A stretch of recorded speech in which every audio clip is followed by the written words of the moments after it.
രക്തശുദ്ധീകരണത്തിനും അതുപോലെ തന്നെ രോഗങ്ങൾക്കെതിരെ പ്രിവെൻറ്റ് ചെയ്യാനായിട്ടും വളരെയധികം നല്ലൊരു ഡ്രിങ്കാണ് ഇന്നത്തെ വീഡിയോ. ഈ ഒരു സമയത്ത് ചൂട് കാലമാണല്ലോ, ഡീഹൈഡ്രേഷൻ വളരെയധികം സംഭവിക്കുന്ന ഒരു സമയമാണ് നമ്മുടെ ശരീരത്തിൽ. അപ്പം ആ ഡീഹൈഡ്രേഷൻ വരാതെ തടയാൻ പറ്റുന്ന നല്ലൊരു ഡ്രിങ്കാണ്. അതുപോലെ തന്നെ നമ്മുടെ ശരീരത്തിനുള്ളിൽ അകപ്പെട്ടിരിക്കുന്ന ടോക്സിനുകളെ നീക്കം ചെയ്യാനായിട്ടും നമ്മളുടെ രക്തം ശുദ്ധീകരിക്കാനായിട്ടും വളരെയധികം നല്ലതാണ് ഈ ഡ്രിങ്ക്. അതിന് വേണ്ടിയിട്ട് നമുക്ക് ആവശ്യമായിട്ടുള്ളത് നറുനീണ്ടിയാണ് കേട്ടോ. ഇതാണ് നമ്മളുടെ നറുനീണ്ടി. നമ്മൾ ഈ വേനൽക്കാലം ആയതുകൊണ്ട് കുറച്ച് ഉണങ്ങിയൊക്കെ പോയിട്ടുണ്ട് കേട്ടോ. അല്ലാന്നുണ്ടെങ്കിൽ മഴക്കാലത്തൊക്കെ ഇഷ്ടം പോലെ നമുക്ക് പറിക്കാനായിട്ട് കിട്ടും. നറുനീണ്ടിയുടെ കിഴങ്ങാണ് കേട്ടോ ഏറ്റവും നല്ലത്. അതായത് അതിൻ്റെ റൂട്ടിലേക്ക് പോകും തോറും അതിൻ്റെ കട്ടി കൂടി കൂടി വരും. ആ ഒരു ഭാഗമാണ് നമുക്ക് ആവശ്യമായിട്ടുള്ളത്.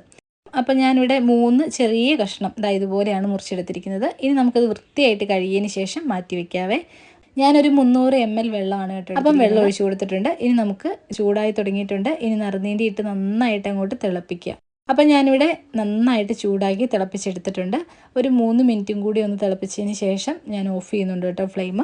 ഇനി നമുക്ക് കഴിക്കേണ്ട വിധം നോക്കാം. കുറച്ച് നാരങ്ങയും കൂടി ചേർക്കുവാണെങ്കിൽ അതിന് വേറൊരു ഫ്ലേവർ ആയിരിക്കും കേട്ടോ. അപ്പം ആവശ്യമുണ്ടെങ്കിൽ മാത്രം നിങ്ങൾ നാരങ്ങ ചേർത്ത് കൊടുത്താൽ മതിയാകും. നാരങ്ങ ചേർത്താൽ നമ്മൾ ഇൻസ്റ്റൻ്റ് ആയിട്ട് അപ്പം തന്നെ കുടിക്കണം കേട്ടോ.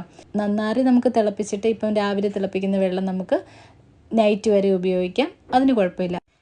1 ഗ്ലാസ് വെള്ളത്തിന് ഞാൻ ചേർത്ത് കൊടുക്കുന്നത് 1/2 ടീസ്പൂൺ നമ്മളുടെ നാരങ്ങ നീരാണ്. ഇനി നമുക്ക് നന്നായിട്ട് ഇതുപോലെ അങ്ങ് വെള്ളം ഒഴിച്ചു കൊടുക്കാം. ഇളം ചൂടുവെള്ളത്തിൽ നമുക്കിത് കുടിക്കാവുന്നതാണ്. വളരെ നല്ലതാണ്. നമ്മളുടെ മെറ്റാബോളിസം കൂട്ടാനായിട്ട് വളരെയധികം നല്ലതാണ്. വേറെ അസുഖങ്ങളെ പ്രിവെൻറ്റ് ചെയ്യാനായിട്ട് വളരെയധികം നല്ലതാണ്. തയ്യാറാക്കി നോക്കുക കേട്ടോ. ദാഹശമനിയൊക്കെ ഇടുന്ന പോലെ നമുക്ക് തിളപ്പിച്ച് കുടിക്കാവുന്നതാണ്. അപ്പം എല്ലാവരും റെഡിയാക്കി നോക്കുക. വീഡിയോ കാണാനെത്തി എല്ലാവർക്കും ഒരുപാട് നന്ദിയുണ്ട്. തുടർന്ന് വന്ന് വീഡിയോസൊക്കെ കാണുമല്ലോ. മറ്റൊരു നല്ല ടിപ്പുമായി മറ്റൊരു നല്ല വീഡിയോയുമായി വീണ്ടും കാണാം. Thank you for watching.